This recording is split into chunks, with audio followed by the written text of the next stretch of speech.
Parlamenti është pa kryetar. Ju e shihni që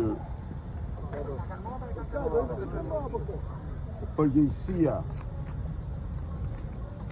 për vrasjen në krye të detyrës në sallën e të gjykatësit të apelit Astrid Kalaja nuk ekziston. Në vend të shprehjes së një ndjeje përgjegjësie shtetërore qeveritare, një ministër i dal nga sundryqet e George Sorosit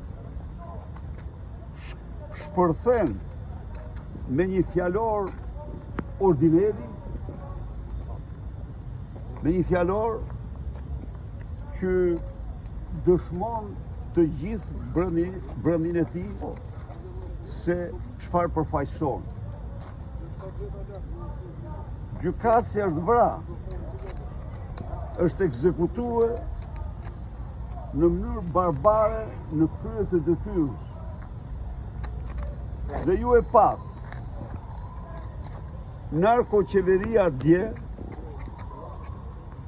në vend se të përcaktonte masa për mbrojtjen e gjykatësve,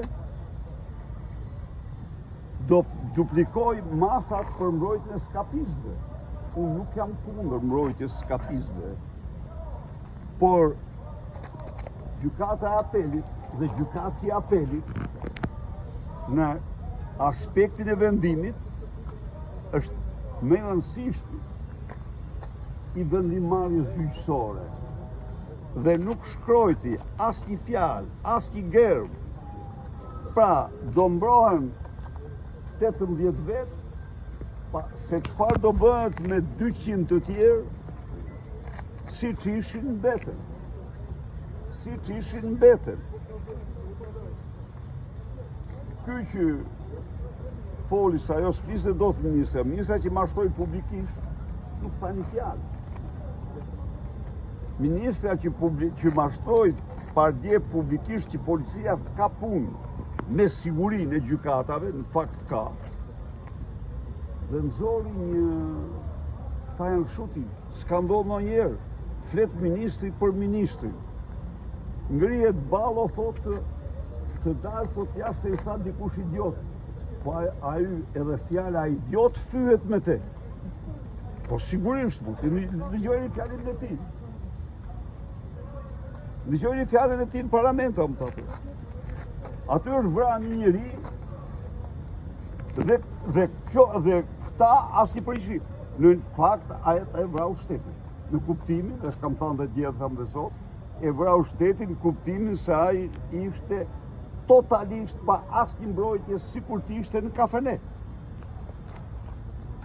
Ky është pasi fusin në rend ndërime Enver Hoxhën, duke shkelmuar ligjet vendit, duke shkelmuar rezolutën e parlamentit posaçme për këtë figurë të zezë, për këtë Hitler shqiptarëve, e bëri libraria, e bëri biblioteka, çfarë bëri atë more? E bëri Edi Rama me urdhra.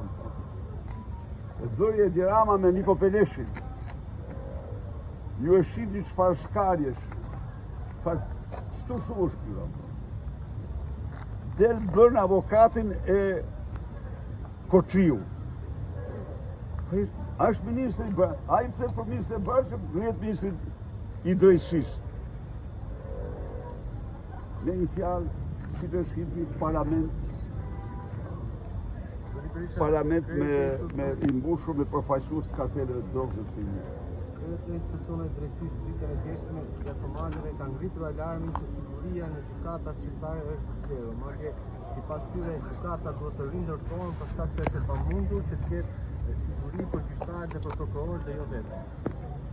Absolutisht kanë 100% të drejtë dhe them dhe njerë, vrasja e gjykatësit të apelit në kuptimin e mungesës ekstreme të masave të sigurisë është një vrasje shtetërore. Kjo është vërtet. Po këta, ai thoshta Ky kërkon të dorëheqjen, ai thoshte rroft Koçiu, rroft kjo ministre. Ta s'kan përgjësia, pa përgjeshëm. Këta tjerë të drutokisë si turm, si në fermën e Orwellit. Ka një parlament, ky parlament po zgjon urrejtje të madhe në popull. Po zgjon urrejtje shumë të madhe në popull. Faleminderit. Mirupafshim.